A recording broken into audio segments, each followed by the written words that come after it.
Olá pessoal, tudo bem? Sou o professor Leandro Cordioli. Hoje eu estou aqui com o professor César Huddle, que ele é consultor nessa área de conflitos internacionais e relações internacionais. O professor César, ele foi meu colega no doutorado em filosofia na Pontifícia Universidade Católica, que concluiu conjuntamente, parcialmente esse doutorado foi feito numa universidade na Alemanha, em Bonn, e ele possui uma empresa que presta assessoria em relações internacionais e conflitos internacionais, que é Huddle International Advisor. Nós estamos vivendo um momento muito delicado a nível mundial, mais especificamente aqui na América do Sul. Acho que é uma questão que envolve também o Brasil, mas eu estou me referindo especificamente a esse conflito, ou melhor, a abdução, a prisão do Nicolás Maduro na Venezuela.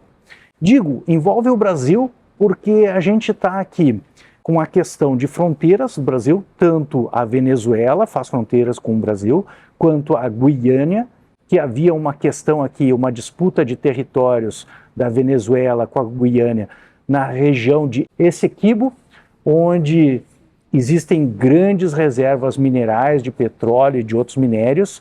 Então, possivelmente, mesmo que o Maduro não viesse a ser preso através de uma operação militar pelos Estados Unidos, a nossa região aqui poderia ser afetada por um conflito bélico em pouco tempo, né?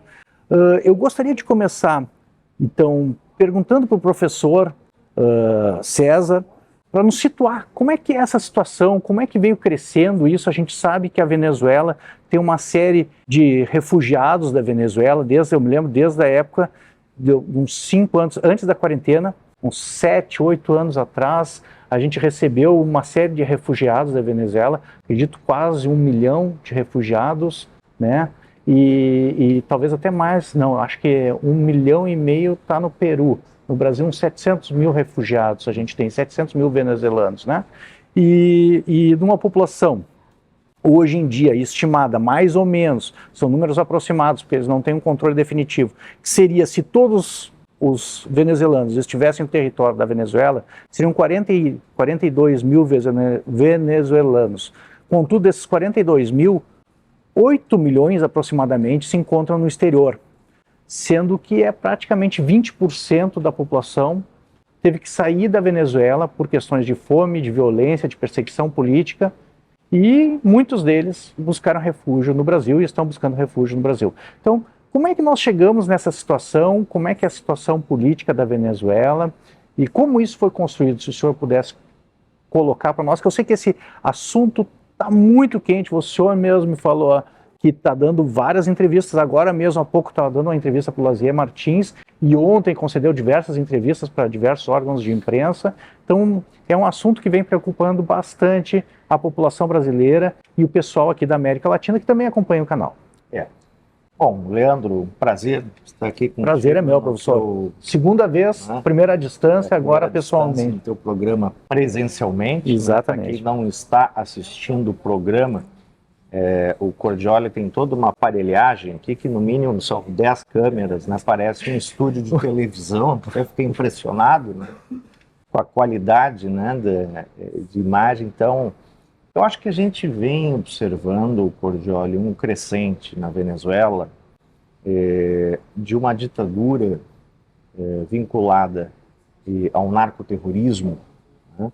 Vamos lembrar que agora, em 2 de dezembro, o Hugo Carvajal, que foi chefe de inteligência do chavismo, ele divulga uma carta onde justamente coloca as conexões entre o crime organizado, principalmente com os Trem da Arágua e com o Cartel de Los Soles, que foi reconhecido pelos Estados Unidos como uma organização terrorista, como que estas organizações em nível internacional, inclusive com infiltrados nos Estados Unidos, faziam uma articulação de tráfico de drogas, né?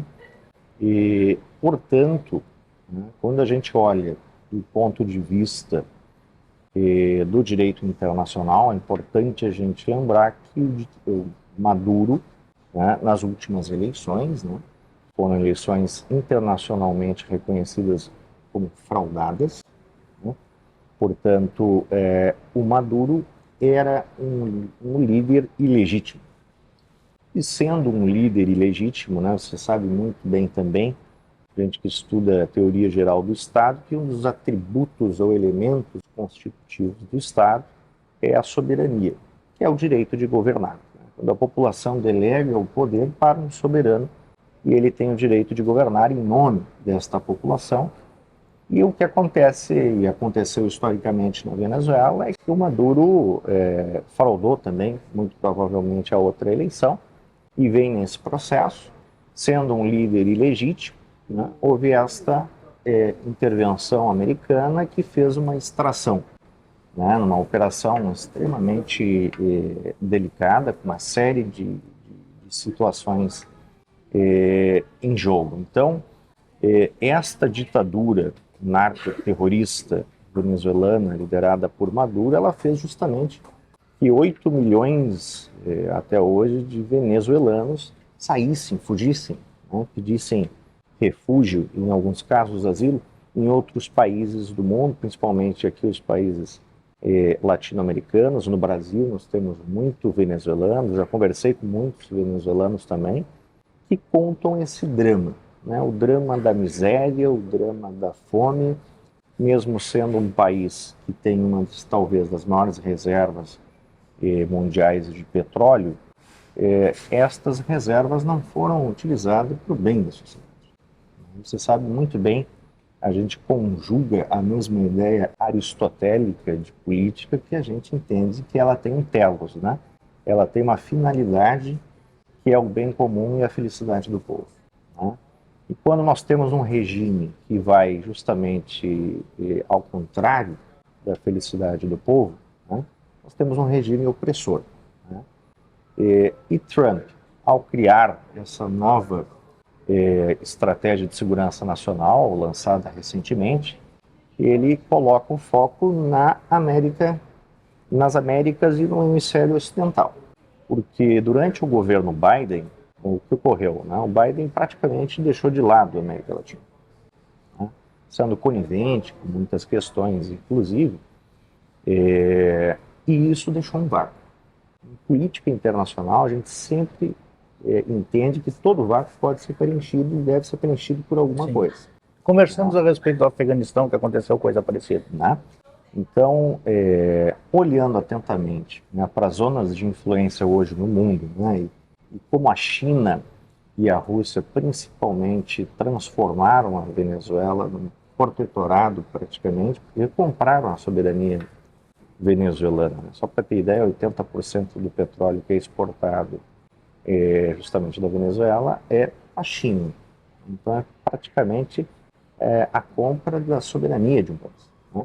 Então o que nós estamos falando é que os Estados Unidos, e ontem por uma declaração do secretário de guerra dos Estados Unidos, Pete Hegseth, né, ele traz enfaticamente que haverá esta sim uma doutrina que vai influenciar o hemisfério ocidental frontalmente dirigida à questão do tráfico de drogas, do narcoterrorismo, né? E isto, se levarmos em conta o destacamento militar que nós temos hoje, né? Você tem ali o maior porta-aviões do mundo, que é o USS Gerald Ford, né? Que já tem uma tripulação gigantesca. Você tem os destroyers que acompanham os cruzadores, né? Que são navios que têm uma velocidade menor, mas são maiores e têm mísseis de médio alcance, né? Você tem a equipe Iwo Jima, que são as equipes de ataque anfíbio, né? Para eventuais incursões terrestres. Inclusive, o Maduro foi transportado pelo Iwo Jima, né? E a sua esposa, que também é denunciada nesse processo que abriu na jurisdição sul de Nova York, nos Estados Unidos. Ontem ele compareceu a um tribunal, né?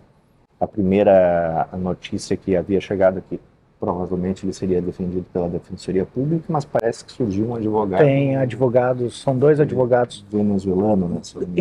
São dois advogados particulares, eu não vi a nacionalidade deles, entendi que eram americanos, mas são advogados famosos. Um deles já tinha trabalhado naquele caso Wikileaks, que é o que está defendendo o Maduro. Sim. E o outro é um advogado famoso também por defender casos Mas eu entendi que eram americanos os advogados. Mas achei curioso, assim, em termos de Estado de não é defendendo o tirano, mas um país que propala o Estado de Direito, ele tipo assim, aquele caso do juiz natural e da ampla defesa contraditório, e eles negarem o direito dele contratar advogados, achei um pouco curioso em termos de Estado democrático de direito, né, sempre os Estados Unidos. E não é uma defesa dele, mas acho que algumas regras devem ser mantidas para manter a legitimidade do julgamento.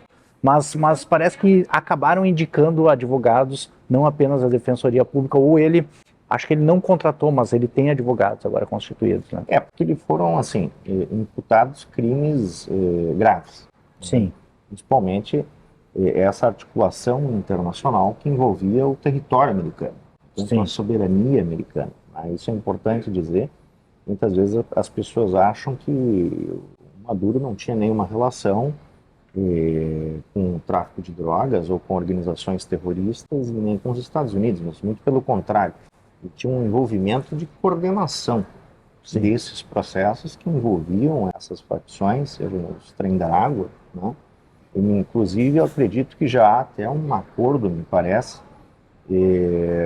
entre o Trump para que no futuro ele seja encaminhado ao CECOT, que é aquelas prisões de segurança máxima do Bukele em El Salvador, para que ele possa cumprir essa pena, que provavelmente vai ser uma pena perpétua. Mas eu acho que ele estava ainda em estado de surpresa quando foi capturado, porque você imagina, né, Crogioli, uma extração militar desse tipo, né? Eles tiveram que montar uma réplica da casa do Maduro, né?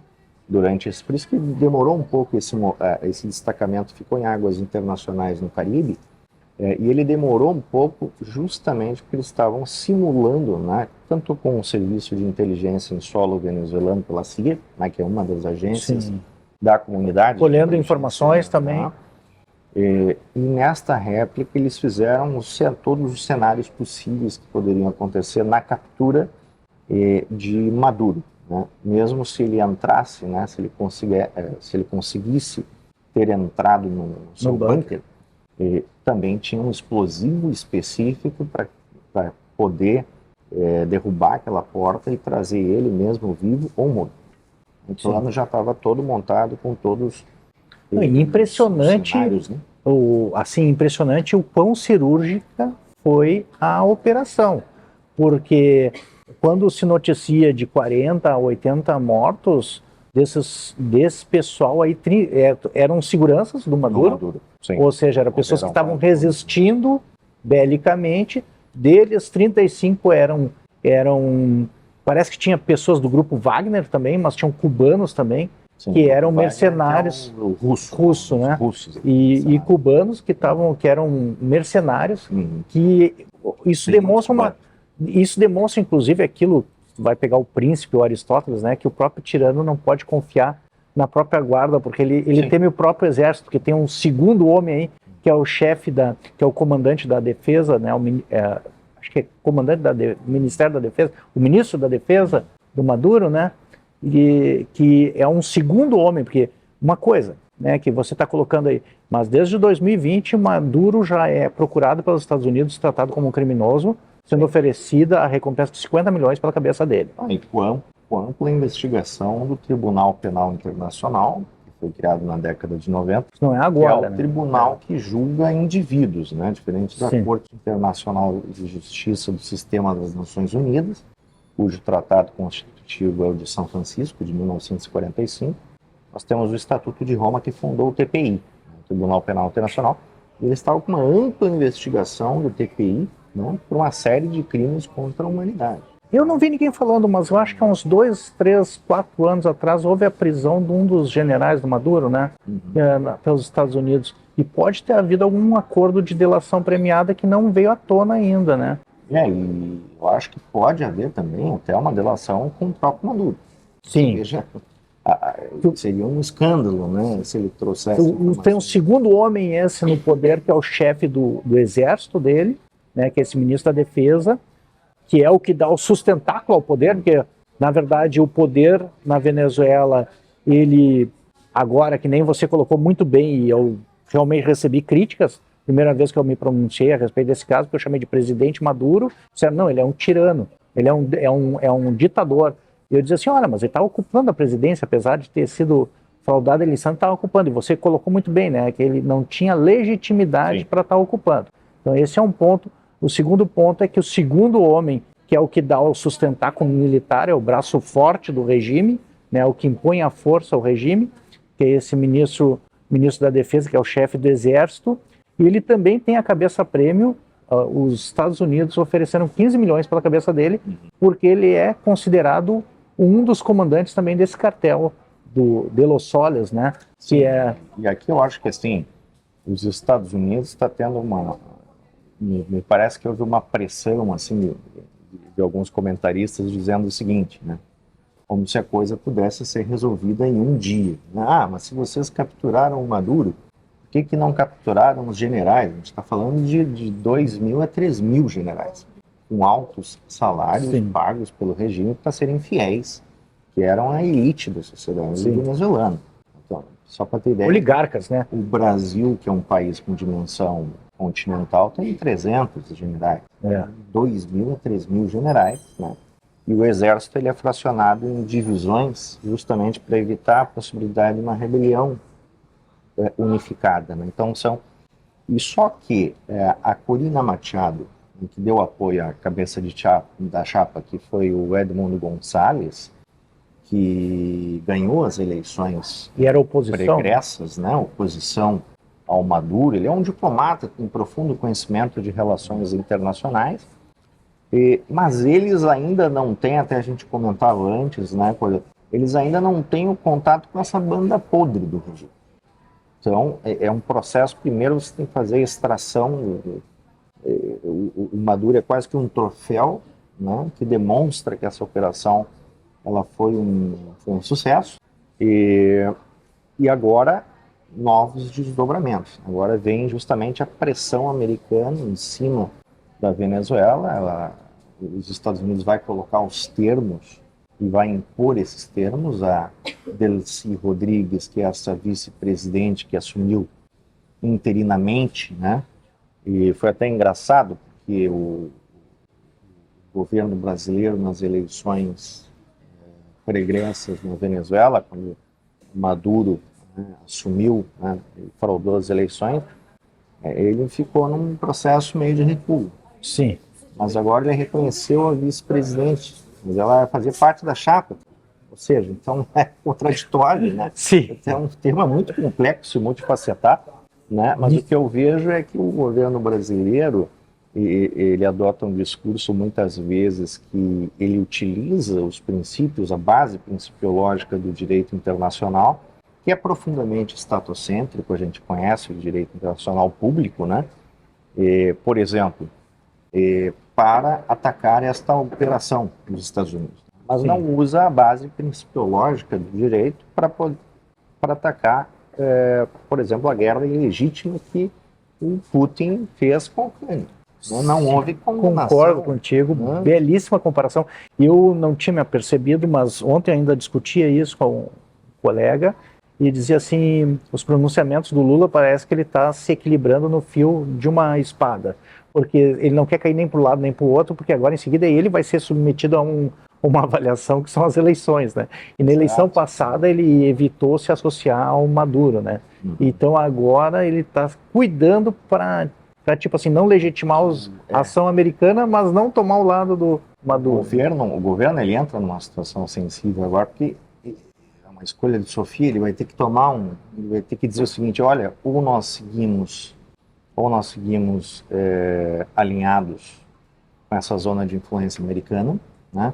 O engraçado é que o embaixador do Brasil nas Nações Unidas, ontem, no seu discurso, uma reunião que parece que foi do Conselho de Segurança das Nações Unidas, que é um dos órgãos, né, que teriam um caráter mais vinculativo, mas não efetivo, né?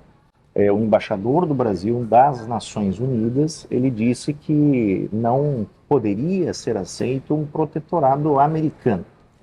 Mas aí se a gente para e olha para trás, né, por que eles aceitavam então antes um protetorado russo-chinês? né? Ou seja, é um governo alinhado essencialmente com ditaduras, subservientes à ditadura. Vamos lembrar que quando o governo iniciou o mandato, uma das primeiras visitas internacionais do chanceler, não foi do chanceler, na verdade foi do assessor especial para assuntos internacionais, que é o Celso Amorim, que a essa altura está escondido num bunker, né, porque eles não querem que ele se manifeste, né, fica né? E o Celso Amorim ele foi lá se curvar, a primeira visita ele se curvar perante o Putin, né? E receberam o Lavrov, que é o chanceler de relações exteriores da Rússia, para dar uma palestra para futuros diplomatas no Itamaraty, diplomatas de informação. E esses diplomatas, que serão diplomatas, né, hoje eles são mestrandos, todos eles, sem exceção, aplaudiram o Lavrov de pé.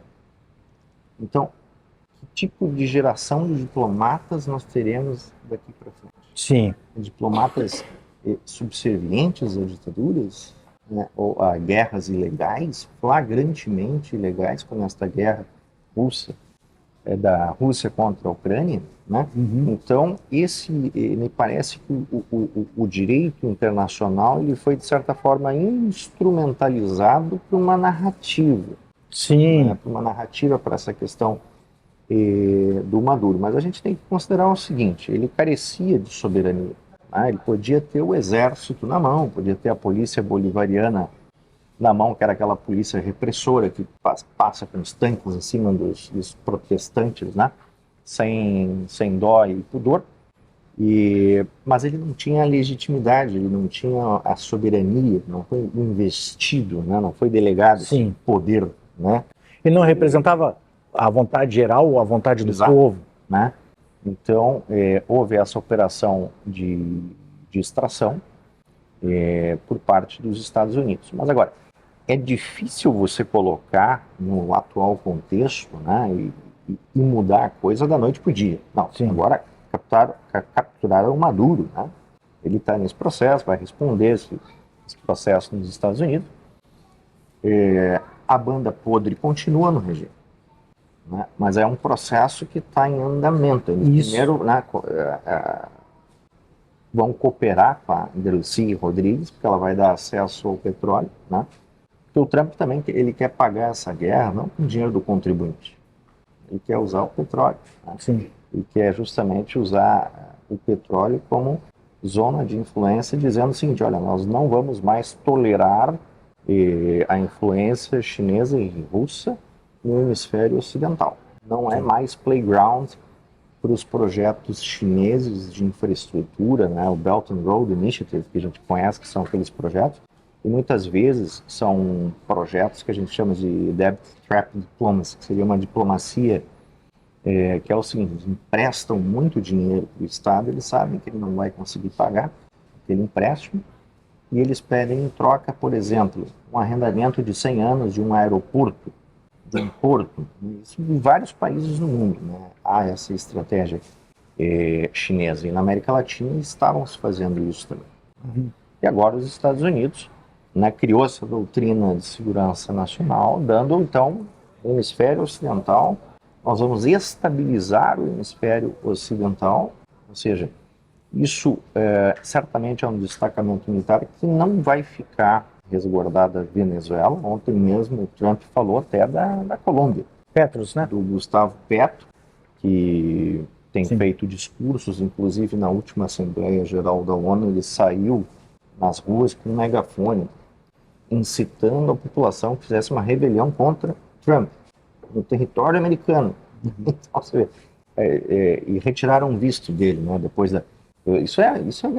E lembrando que na história curta da Colômbia tinha as Farc e o Estado, ele não era um narco-estado, mas metade do território era dominado pelas Farc, que era uma narco-guerrilha, que exercia um poder político e de domínio territorial, sem legitimidade também, se impondo à força, mas sequestrando personalidades internacionais ou mesmo agentes públicos, né, e cidadãos para exigir resgate, mas eu me lembro que americanos também eram sequestrados para exigir resgate, né, e se subsidiando com a venda de cocaína para os Estados Unidos também, né?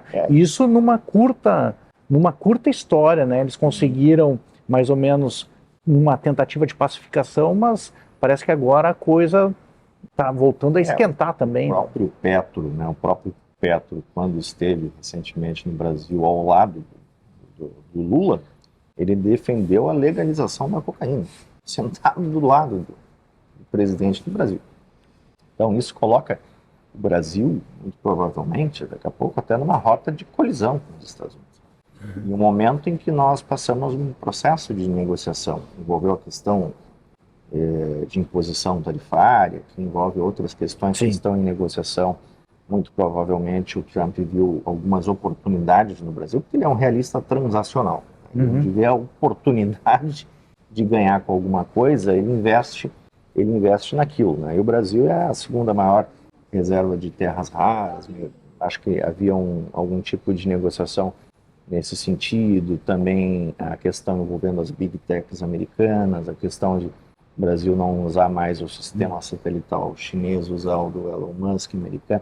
Então isso traria uma reconfiguração para o Brasil. Mas a ver se o governo vai tomar um caminho de seguir nessa zona de influência americana, ou se ele vai continuar investindo nessa ideia de ser subserviente a ditaduras, a outro eixo de poder, né?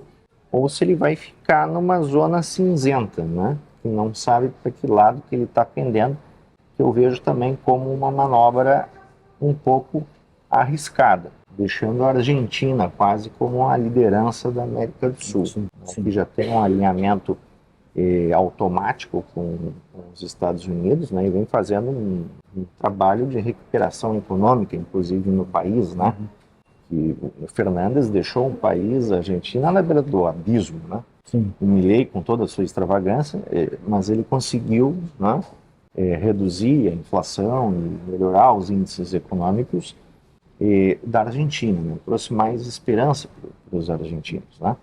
Então, há um processo de reconfiguração. E aqui é importante dizer, Cordioli, que a realpolitik, ela se a gente parte de uma lente, né? Porque assim, a gente pode enxergar as relações internacionais por três lentes distintas, né? Ou a gente enxerga pelo objeto, aí a gente está falando basicamente das teorias realistas, né? Que vão tratar do poder, do fenômeno do poder, a natureza do poder, a essência do poder, como ele se dá, como ele se manifesta, né?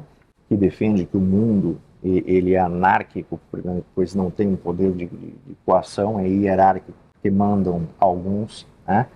E os outros obedecem, né? Alguns, e oligopolístico, né? Que é restrito a algumas potências, né? Então essa é a lente realista que analisa o objeto. Depois nós temos as teorias que analisam o sujeito em si, que são as teorias consideradas idealistas, né?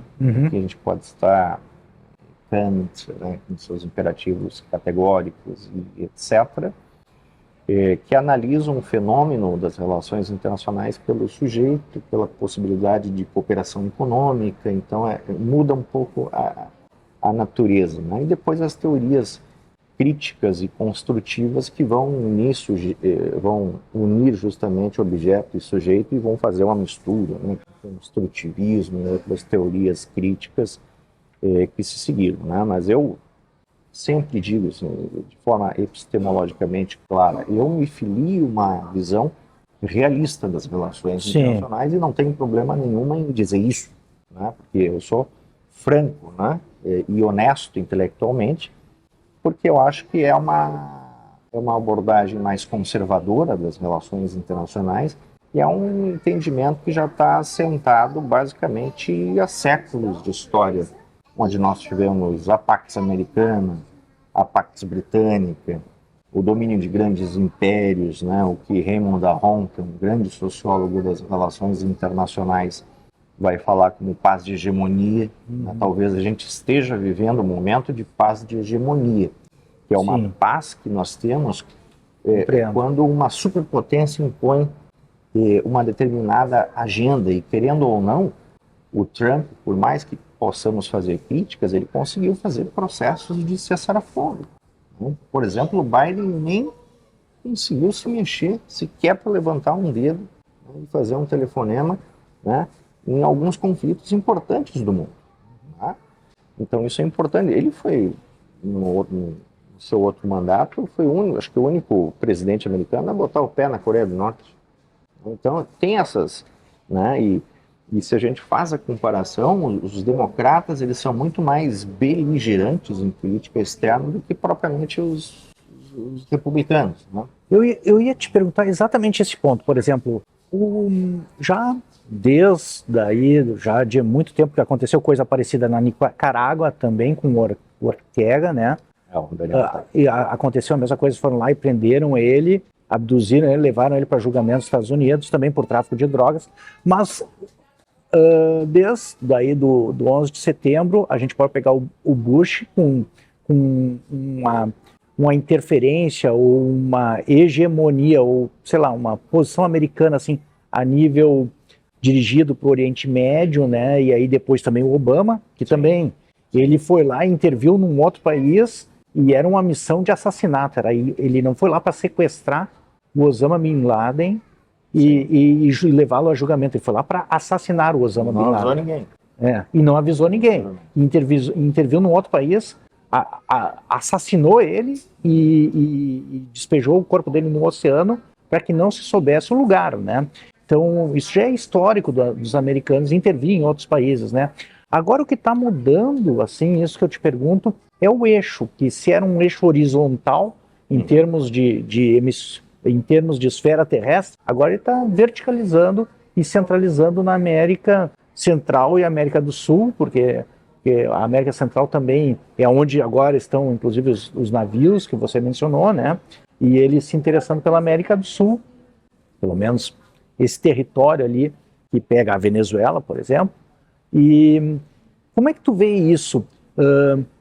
Eu fiz algumas manifestações públicas no meu canal a respeito dessa prisão do Maduro, já deixando bem claro, né? A gente só pode ficar feliz quando um criminoso da estatura do Maduro é preso, assim, né? A gente tem que se alegrar com uma situação dessa, né? E ainda preso legitimamente, ele não foi assassinado, ele está sendo levado a julgamento, então está sob, né? Tem uma questão de direito internacional, mas que nem você coloca, ele também não tinha legitimidade, mas de qualquer forma é difícil quando você vê o sofrimento da população e a impossibilidade da população resistir ao regime, na medida em que eu já tive essa experiência, você também, de conversar com venezuelanos, e eles evitam expor a posição deles, porque eles têm medo que isso repercuta no patrimônio deles, que ficou na Venezuela, e nos parentes deles que ficaram na Venezuela. Mesmo que eles estejam no estrangeiro, eles não têm segurança no estrangeiro, porque eles têm toda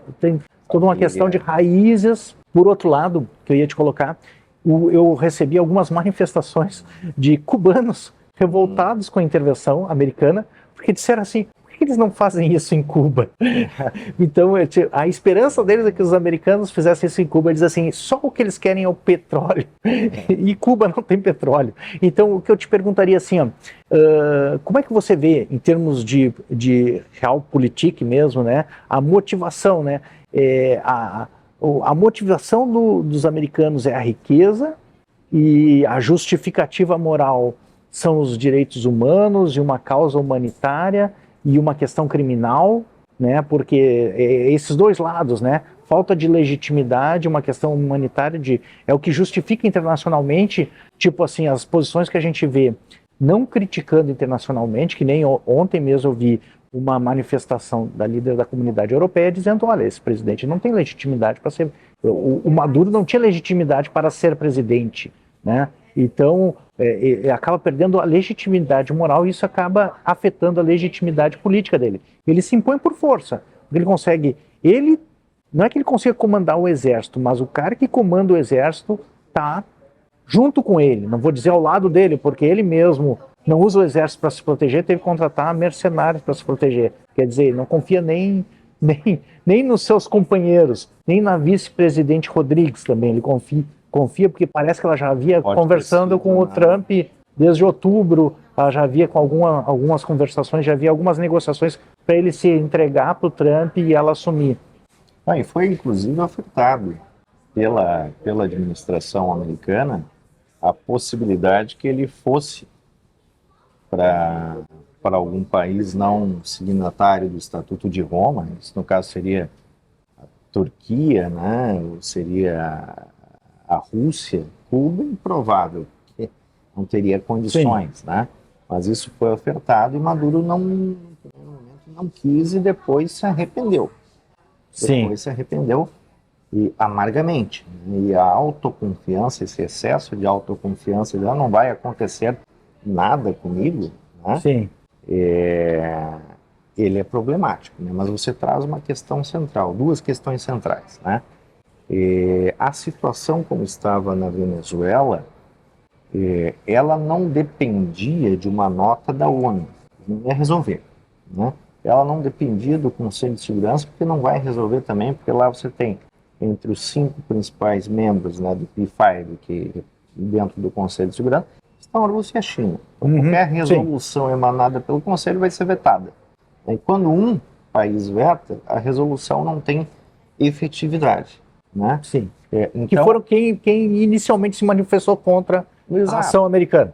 Foram os que deram a nota. Então, assim, os venezuelanos, eles, a essa altura do jogo, com um ditador ilegítimo, né, com um regime opressor, eles dependiam somente de uma variável externa disruptiva.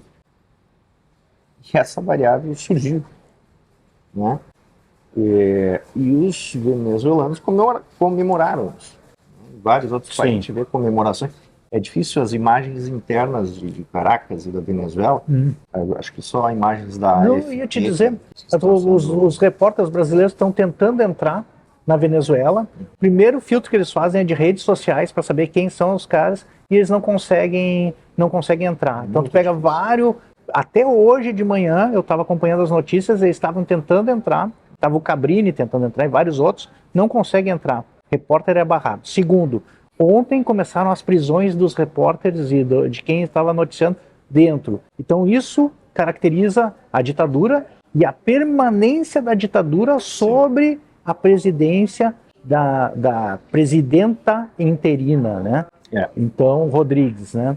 Então, assim, acho que essa variável externa disruptiva, ela apareceu e foi uma oportunidade.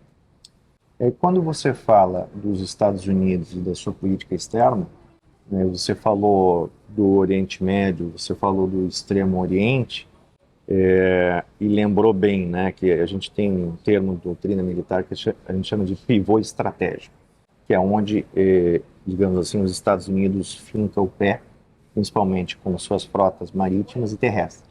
Tá? Hoje são 7 frotas marítimas. Então, num primeiro momento, depois que nós tivemos o ataque às Torres Gêmeas, esse pivô estratégico ele se fundamentou no Oriente Médio. Depois ele se consolidou a partir de Obama para a questão asiática e do Indo-Pacífico, a contenção da China. E agora esse pivô estratégico ele volta para as Américas, né? Mas assim, é importante dizer, Cordel, que toda superpotência militar, vamos pegar aqui Estados Unidos, China, Rússia, estão praticamente diariamente confrontando o direito internacional. Enquanto nós estamos falando aqui, provavelmente a China esteja invadindo algum mar territorial do mar do sul meridional, né, que onde tem vários países ribeirinhos ali, e a China reclama a totalidade daquele mar. E chega a invadir mar territorial, e no direito internacional a gente considera que 12 milhas náuticas da costa se compõem um mar territorial, portanto, soberania do país. E invade a soberania dos países. E ninguém fala nada. Sim, querem a Coreia do Sul.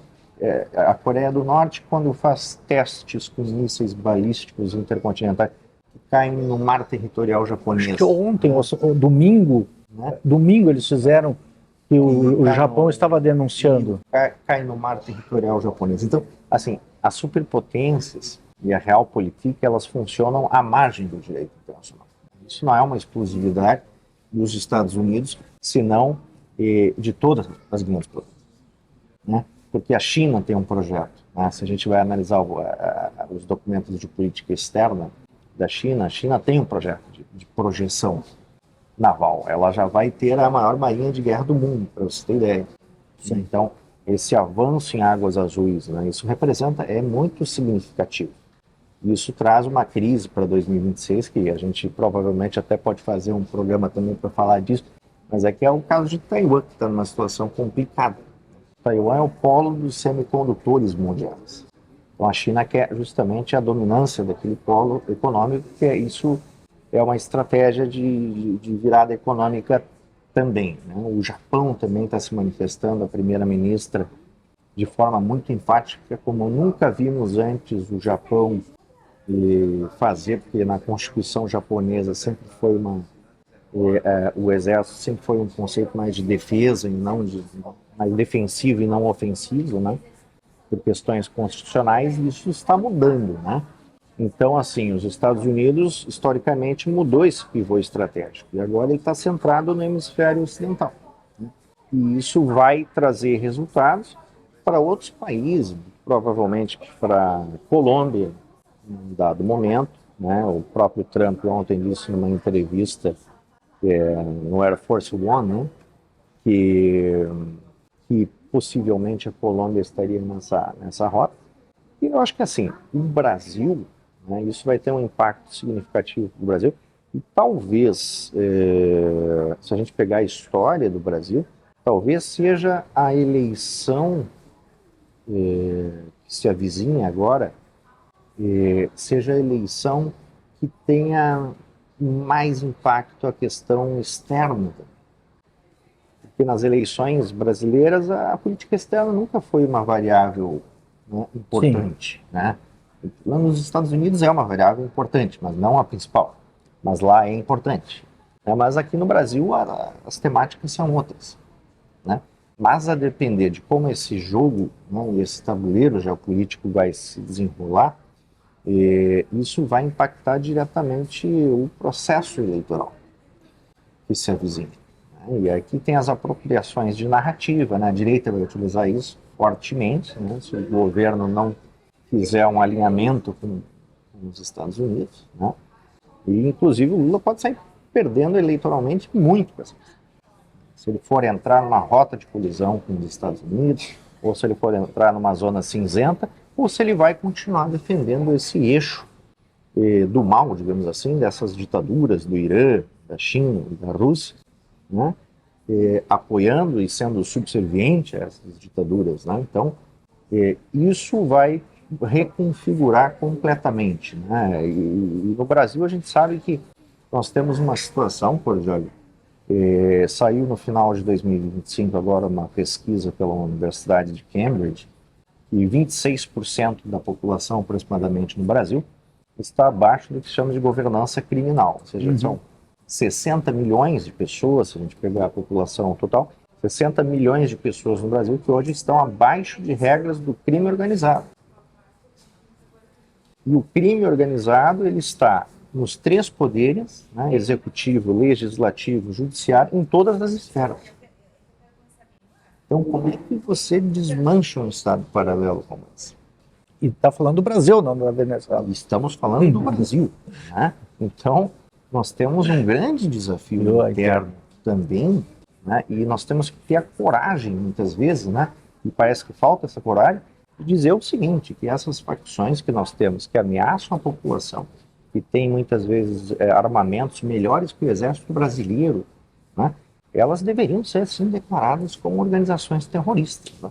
Mas o governo tem medo, justamente, né? E os congressistas também, né? Porque há muitas vinculações, né, entre o poder político e as organizações criminosas, como a gente está vendo ultimamente, né? A gente viu agora também, que parece que, se eu não me engano, saíram manchetes, né? Não sei se procedem, mas saíram manchetes que, por exemplo, o Wesley, esse empresário que esteve lá, né, sim, vi, tinha ações em questões petrolíferas na Venezuela. E andou indo à Venezuela mês passado. E o Morcaro também teria ações na mesma questão de exploração de petróleo. Então tem muita coisa aí, né, que é um baú que daqui a pouco vai se abrir. A gente já tem escândalos internos no Brasil, o escândalo do INSS, o escândalo do Banco Master, que se fala muito pouco, né? Se colocar no segredo de justiça sobre o Banco Master, né? Mas que vai desvelar também muitas facetas da política doméstica brasileira nos próximos meses. Né? E aí há se contar também com essa possível delação do Maduro, que poderia entregar, né, alguma... Como é que funciona esse jogo do Foro de São Paulo, né, que foi criado na década de 90 e que reunia as principais organizações terroristas, partidos comunistas, partidos de esquerda, e que orquestravam justamente até ingerências, né, processos de ingerência em eleições. Né? Então, há muito que se investigar. E o Brasil, né, se não fizer um alinhamento, né, e se não repensar o seu aspecto militar de defesa e a segurança doméstica, né, e ter o aliado certo, poderá colocar o Brasil numa situação. Isso, perfeito. Eu, até pegando esse teu gancho da situação brasileira, e acho que isso vai influenciar, porque nós estamos tendo conflitos bélicos, ou à véspera de um conflito bélico deflagrado nas nossas fronteiras, coisa que historicamente eu e acredito que você nós não vivemos, né? Isso nas nossas fronteiras é uma coisa assustadora. Isso vai ter repercussões no Brasil, certamente. Seja se o regime do Maduro se mantivesse com a questão da Guiana, seja agora com essa intervenção americana, porque eu concordo contigo, acho que foi subido o primeiro degrau de uma escada, não se subiu a escada ainda. Sim. É apenas o primeiro degrau. Demora, né? E ontem, a primeira imagem que eu me lembro, acho sábado ou domingo, que eu vi a vice-presidenta, e eles usam essa expressão na Constituição, inclusive, dizendo, continua sendo presidente Maduro. E eu via o desconforto dela diante dos generais. Tem várias cenas, né, que os generais com cara de brabos, assim, furiosos, dizendo, nós vamos nos vingar, e ela tendo que dizer, eu não sou a presidente, a presidenta, que é a expressão que ela usa, e a Constituição deles usa, eu sou vice-presidenta. Aí ontem os generais se deram conta que não tinham como bater de frente com os Estados Unidos e aceitaram a inclusão. Tem um vídeo deles se manifestando sim. Né, na internet, assim, ó, nós aceitamos ela como presidenta, presidenta interina. E aí ontem teve uma solenidade que está, inclusive no YouTube, em que ela, diante dos generais, e lá eles têm 5 poderes, né? Tem o poder executivo, legislativo, judiciário, mas tem mais um poder cívico lá, que é o Ministério Público do Povo, e um poder eleitoral também. Tá? Então, diante de representantes... Era tudo do Maduro, né? Era todos. Tanto, não, e é todo não sei se agora era do Maduro ou se é dela, porque o que está ficando claro é que havia um racha no poder. O Maduro não confiava mais no exército, contratava mercenários para proteção. O general que lidera esse grupo de generais que tu falou é um elemento que está atrás apenas dos seus próprios interesses. Na verdade, provavelmente é um cartel revestido Sim. de uma instituição nacional, né? Assim como uma força militar, o Ministério da Defesa, e eles ficaram 2 dias exercendo o poder. Eu me lembro que o Cabrini, no sábado, no domingo, estava na fronteira e disse assim, quem manda aqui é o ministro da Defesa, não era nem a vice-presidenta. Eu achei uma situação curiosa, né, porque era questão dela assumir imediatamente. Sim. Fui estudar a Constituição deles e agora está uma situação curiosa, porque ontem ela assumiu o poder e jurou, né, que vai defender o Maduro, defender a Venezuela contra a intervenção americana, só que ela jurou contra o chefe da Assembleia Nacional, que é o Poder Legislativo, que é o irmão dela. Então, é uma família no poder. Agora ela é a chefe do Poder Executivo e o irmão dela é o chefe da Assembleia Nacional. E isso com o filho do Maduro segurando o livro e os generais na plateia. E os outros 2 poderes na plateia também, aplaudindo e cumprimentando ela. Ou seja, é tipo assim, é um teatro e é uma quadrilha. Mas o que eu vou te dizer, é que, sob o meu ponto de vista, houve um rompimento constitucional interno. Se você pegar a Constituição venezuelana, eu tive esse trabalho agora esse fim de semana, para ver o que ia acontecer com o poder, na ausência do poder, e é um pouco ambígua, a Constituição deles é uma das maiores do mundo, são 2 artigos que tratam, que é a vacância definitiva e a vacância temporária. Mas uma boa interpretação dos 2 artigos, principalmente da vacância definitiva, leva a concluir que se o presidente tiver sido empossado, isso pode ser consultado na Constituição. Posso botar o link até. É difícil de conseguir a Constituição venezuelana agora. Se você entra nos sites oficiais, o link está cortado. Sim. Então eu consegui na Unesco. Então isso é curioso, porque você não consegue. Inclusive com a emenda que possibilitou de 99... exatamente. Né, que possibilitou a reeleição indefinitiva, assim, quantas vezes você quiser, do presidente, né? Então, o que acontece? Se o presidente já tomou posse e na impossibilidade física ou de saúde dele exercer o mandato, e aí no caso da impossibilidade de saúde deve haver uma junta médica, e essa junta médica deve ser chancelada pelo tribunal, por esse poder eleitoral e depois homologada pela Assembleia Nacional.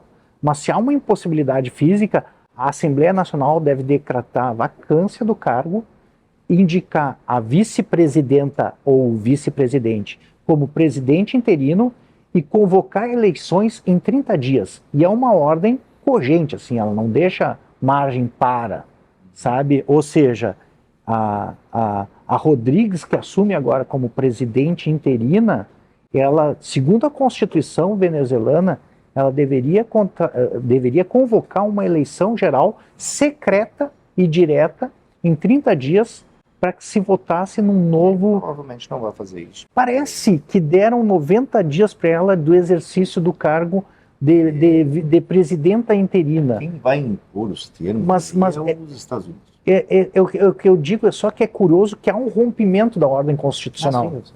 Sabe? A ordem constitucional, ou seja, há um golpe, me parece, houve uma intervenção externa, mas agora está havendo um golpe interno dentro do poder também. Sim. Entende? Sim. Ao mesmo tempo, a Maria Corina, que está no exterior, ou o presidente que concorreu com o Maduro e que ganhou, mas que não foi empossado, né, ilegitimamente foi afastado da posse da presidência, ele não assumiria... Aliás, a Corina Machado até já estava querendo dar o prêmio Nobel para o Trump.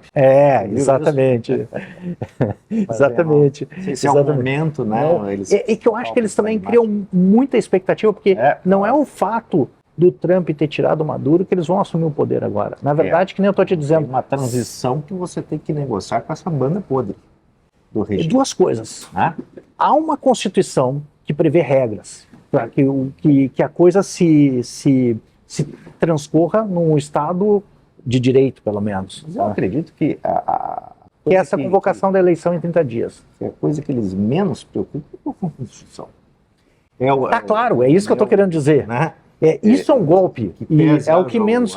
texto legal, exato, é isso.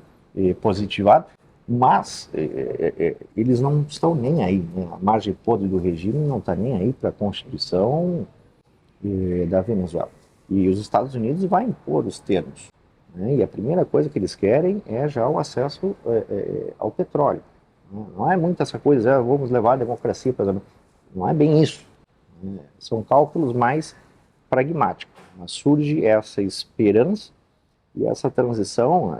Você imagina, você não pode capturar vários elementos do Estado, o Maduro, mais o general tal, ao mesmo tempo. É difícil fazer uma operação dessas. É difícil, essa extração já foi uma operação dificultosa de se fazer. Tá? Então, mas abriu essa janela de esperança para que a população venezuelana possa, mesmo que nesse momento ainda a banda podre do regime esteja lá, né? Esteja no poder. Esteja no poder. Não no poder constitucional legítimo, mas um poder físico. Gera uma incerteza para o venezuelano. Exato. Ele fica pensando, o que vai acontecer agora? Como é que vai se dar essa transição? Porque é uma transição É um regime change, né? A transição de regime. Ela é sempre muito complexa, ela depende de várias variáveis e as experiências americanas assim pelo mundo não foram as melhores. Né? Se você pegar o Iraque, se pegar o Afeganistão, veja o que se tornou, né? O Iraque e o Afeganistão. Do Afeganistão tiveram que sair correndo. Né? O Biden saiu correndo do Afeganistão, não conseguiu estabilizar a situação. Então é um processo dificultoso. É um processo dificultoso. Tem que ter essa pressão forte em cima dos generais, né? Para uma transição gradual, né? E isso pode demorar um pouquinho.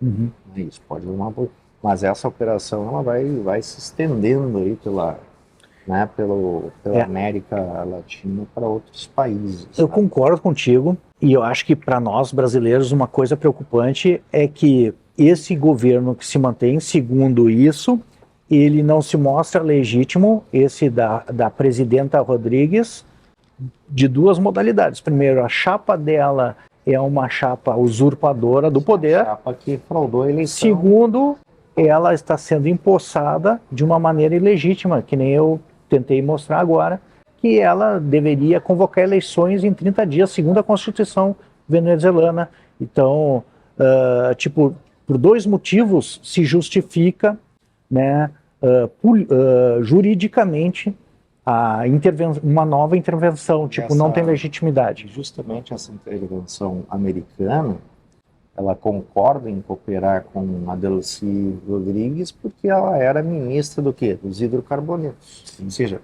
ela tem um acesso às chaves corretas do petróleo. Então tem uma explicação fácil também, uma variável externa, né, que não de fenômeno constitucional interno. Mas eu acho que nós temos aí tantos desdobramentos possíveis que a gente precisaria de uns 40 programas no mínimo para poder. É verdade. Mas eu só pensando assim em cenários possíveis agora. Eu vejo dois, né? Eu vejo, primeiro, ela entregando as chaves para os americanos, que parece que é esse o caminho, em que pese o discurso dela ser um discurso de Maduro é o presidente, eu estou com Maduro, devolvam Maduro e a esposa, me parece que eles usam isso no discurso, mas que eles vão entregar as chaves, porque eles sabem, o ministro da Defesa é um dos procurados também. Então, se eles não têm legitimidade jurídica, são usurpadores do poder, né? E se isso não parece que não está repercutindo também numa legitimidade moral em relação à população, porque a população segue sendo perseguida, ela ao mesmo tempo diz quem cooperou com os americanos agora será preso e morto, e já começou a se ouvir disparos e perseguição, e não se deixam repórteres cobrir o que está acontecendo lá. Era mais fácil cobrir o Afeganistão, era mais fácil cobrir a invasão da Rússia na Ucrânia do que cobrir a questão da Venezuela, né? Cabrini conseguiu entrar na Ucrânia, mas não está conseguindo acesso à Venezuela, né? Então nem um jornalista. É mais fechado, nem parece que estão prendendo os jornalistas internos. Então eu digo assim, e já tem o homem que realmente exerce o poder, não, tipo assim, é que lá agora parece que há uma conciliação entre um poder político, que é a presidenta Rodrigues, mas ao mesmo tempo esse poder de fato, que é o ministro da Defesa, que é o que ainda consegue manter uma hegemonia uma união entre os generais, que são verdadeiros oligarcas do narco-estado e talvez do petróleo, né? Então há um equilíbrio aí um pouco tenso também, mas que justificaria, se ele não fosse entregue as chaves para os americanos do petróleo, mais uma intervenção dos Estados Unidos. Eu acho que sim, isso abre um flanco de possibilidade, que é o seguinte, né? Se não houver avanços, né, os Estados Unidos vai fazer o quê? Vai fazer imposição de termos. Esse é o próximo passo agora, né? A Delcy Rodrigues vai ter que seguir aquela cartinha. Se ela não seguir aqueles termos, muito provavelmente eles já estão preparados para incursões terrestres. A gente está falando de ocupação terrestre. Ocupação. E assim, A Venezuela tem talvez mais uma ou duas abduções e ocupação. Ocupação, né? Primeiro começam os ataques aéreos, para debilitar a infraestrutura toda, que é fácil de se fazer, né? É uma defesa antiaérea. O que eles fizeram agora? É uma defesa antiaérea móvel, uma guerra eletrônica, tiraram os radares. E imagina, derrubaram a luz. Helicóptero é uma coisa que é um alvo fácil para derrubar. Você pega lá no Rio de Janeiro, os caras derrubam com bazuca os helicópteros da polícia. Né? Então, havia também um acerto. Havia também um acerto interno, me parece. Né? Não foi só a guerra eletrônica que eliminou alguns radares, mas havia um... Sim. Porque foi muito fácil. Né? Sim. Mas um cenário... muito preciso. Muito preciso. E um cenário... 47 segundos. Né? E um cenário que abre daqui a pouco, se não houver avanço, né, se continuar nessas narrativas, pode ter uma ocupação. Por isso que as operações especiais do Iwo Jima, que são do ataque anfíbio, estão lá para isso. Né? São especialistas nisso. Né?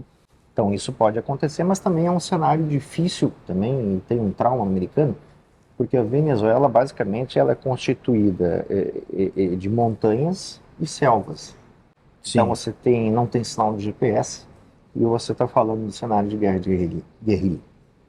Situação parecida com a Colômbia, né? A gente lembra da Farc do trauma com Taiwan. Né? Perdão, no Vietnã. Sim. Os Estados Unidos enfrentaram uma guerra de guerrilha, né? Os vietnamitas. Mas na Colômbia também eles apoiaram o governo, né? Apoiaram e não conseguiram, enfraqueceram as Farc, mas... Então, isso tudo está na lente aí global, né?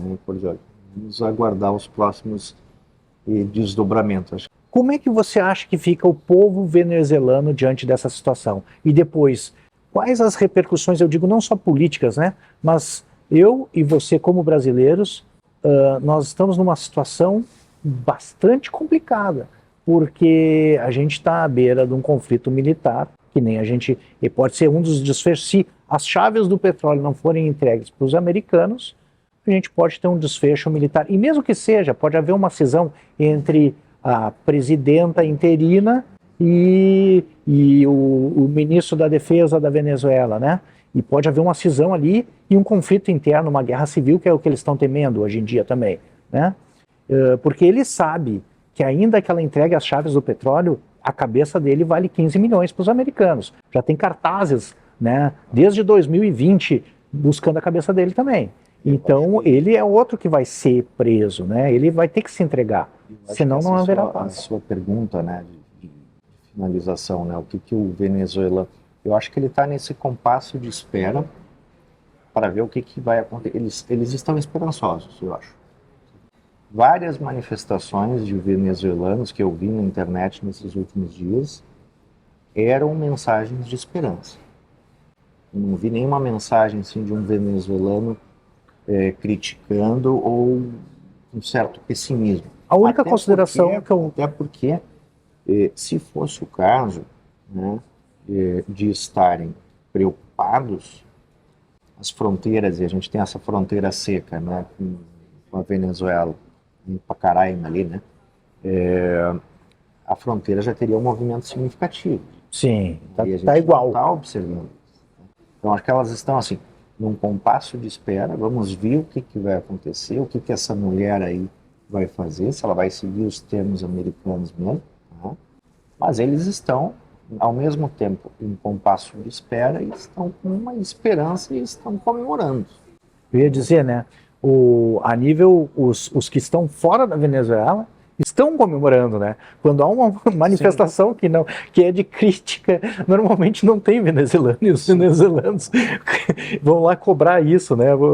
Cadê o venezuelano aqui, né? Eu vi vários venezuelanos cobrando, né, isso. Aí eu concordo contigo, eles estão comemorando assim, festejando, apareceu imagens de Buenos Aires, em vários lugares do mundo, a comemoração e a grande esperança, porque nenhum degrau havia sido subido, agora se subiu o primeiro degrau, né? Tem uma escada inteira para subir. Então, há uma questão de esperança. Porque o venezuelano, ele não está preocupado com o petróleo. Sim. Ele está preocupado com a dignidade humana. O petróleo dele não é dele já há muito tempo, há 20 anos. Para restabelecer a sua dignidade humana, né? a condição de fome, de miséria de várias famílias. Quando tu fala em fome, os caras estavam comendo cachorro e rato há 5 anos atrás, né? Era assim uma situação de penúria mesmo, não é uma situação assim, o cara tá passando fome. Extremo pauperismo. Então... Mas eu acho que assim, eles ficam nesse compasso de espera, com essa esperança, estão comemorando, né? Vai depender muito da cooperação desta Delcy Rodrigues, né? Se ela vai seguir os termos americanos ou não. E acho também que, pelo que eu vi os relatos indiretos, porque eles não podem se manifestar, ao mesmo tempo há um clima de tranquilidade dentro da Venezuela, no sentido de que eles não podem sair para a rua para comemorar, porque senão eles vão ser exterminados pelo governo, porque segue sendo uma ditadura. Tem um bloqueio aéreo, né? Então, os aviões não chegam, não saem também. Prende-se repórteres. Você tem um bloqueio naval. Então, imposto pelos Estados Unidos, e internamente você tem essa questão da Venezuela que não permite. Né? E aí toda essa situação de indecisão faz com que as pessoas tenham que ficar em casa e não possam nem se manifestar. No outro dia saíram imagens da AFP, que foram as únicas imagens de Caracas no dia seguinte, na manhã, né, depois da captura do Maduro, não tinha ninguém nas ruas. Era tudo deserto. Por medo, né? Pensa assim, não é medo dos americanos. Vai sair comemorando lá e aí... Os relatos que tem... né? O relato que tem atropelando com... O relato e depois ser perseguido. Os que eu conheci advogado e outros venezuelanos aqui, asilados, que eles foram perseguidos, né? Porque como eles não eram favoráveis ao partido, em seguida eles não tinham acesso a combustível para ir exercer a advocacia. Não podiam entrar nos tribunais, porque o combustível era por vale, tu tinha que receber um voucher, e aí eles não recebiam porque eles não eram favoráveis. E depois tiveram as suas casas encampadas lá, não foi nem desapropriadas por um processo, simplesmente tomou-se para os governos e para o governo e para os seus aliados, seus imóveis, seus bens, né? Então não há nenhum processo, é simplesmente a mão militar mesmo, né? Você chega lá e invade a casa e acabou. Política na essência. Então, e para nós brasileiros, como é que tu acha que isso pode repercutir, assim, eu digo em termos de conflito militar? Tu acha que o Brasil vai sofrer as consequências de um conflito militar e de que forma, se houver a deflagração de um conflito, assim, se houver uma guerra civil dentro da Venezuela, ou se a presidenta não ceder aos americanos, né, e isso continuar assim? A primeira preocupação é fronteiriça, né? No seguinte sentido. Se a gente viu uma manifestação do ministro da Saúde dizendo estamos de portas abertas para todos os venezuelanos. Para todos os venezuelanos é complicado, porque você vai receber lá generais, pessoas ligadas ao narcoterrorismo, ao grupo Wagner, tem pessoas ligadas ao Hezbollah, tem os cubanos, tem milícias, tem narcoterroristas, né? E essa banda podre vai entrar no Brasil, e nós temos um cenário de insegurança total. Sim, então, isso... O Exército Brasileiro tem que ter o controle efetivo e o filtro uma fronteira. Caso haja, né, uma rebelião, uma guerra, que as pessoas queiram fugir e isso venha acontecer, né, esse controle já tem que ter um plano A, B e C. Não é só que a gente falava aqui nos bastidores, né? Que o ministro da Defesa, por exemplo, diz que não tem recurso nem para as aeronaves, para os combustíveis das aeronaves e do Exército Brasileiro. Então isso é extremamente preocupante, porque nós temos uma defesa praticamente esfaqueada. Então, o Brasil é o seguinte, né? Ele vai ter que fazer essa escolha de quem ele quer como aliado internacional, né? Vai ser uma escolha difícil, mas tem que fazer essa escolha. Ou ela vai se alinhar a essa política do hemisfério ocidental, ou vai ficar numa zona cinzenta que vai prejudicar, inclusive, eleitoralmente o Lula, né? Ou vai seguir para o lado das ditaduras, que aí é uma rota de colisão com os Estados Unidos. Aí, todas essas negociações que avançaram recentemente podem retroceder. E aí nós temos...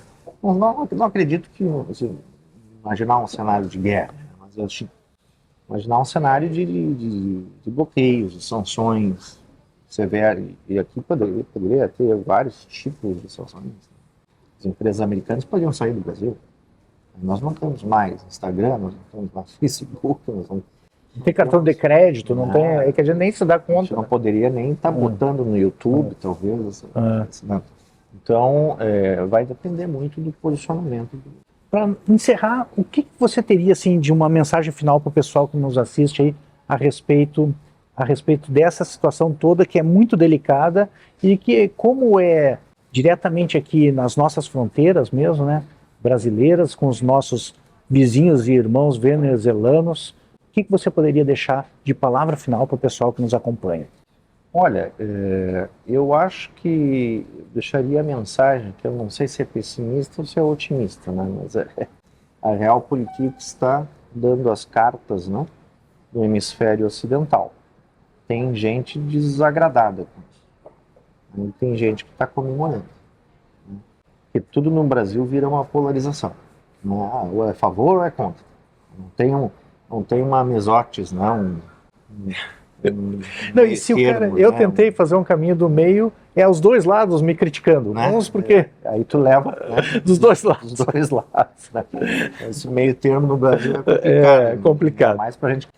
Não é neutro. O meu meio termo não é neutro. A gente tem essa raiz aristotélica. Exatamente. Profunda, então a gente tem dificuldade a ler, né? Mas a mensagem é essa, né? A Realpolitik está se impondo, o pivô mudou, né? O pivô estratégico mudou para cá, né? E a gente vai ter que escolher os nossos aliados e com quem a gente vai querer caminhar em termos globais daqui para frente. Certo. César, te agradeço muito, a segunda vez que tu participa comigo, sempre quando há esses eventos, né? Conversamos sobre o Afeganistão, esse excelente bate-papo à distância e agora pessoalmente te agradeço muito, cara, você realmente domina essa área e sei que você está muito atarefado, especialmente nessa semana, que nem me falou, já deu diversas entrevistas hoje, de manhã cedo já estava dando uma entrevista e certamente tem muitas outras. Então, agradecendo ao César e a você que nos acompanhou até aqui, vou encerrando mais esse programa, esse podcast aqui, Cordioli Convidados, na livraria A Página, que fica aqui no terceiro andar do Shopping Praia de Belas. É um ambiente agradabilíssimo, com uma equipe pronta para atender você e procurar o livro que você não encontra em lugar nenhum. Aliás, tem muitos livros meus aqui na livraria que estão disponíveis pelo WhatsApp, que eu vou deixar linkado aqui na descrição do vídeo.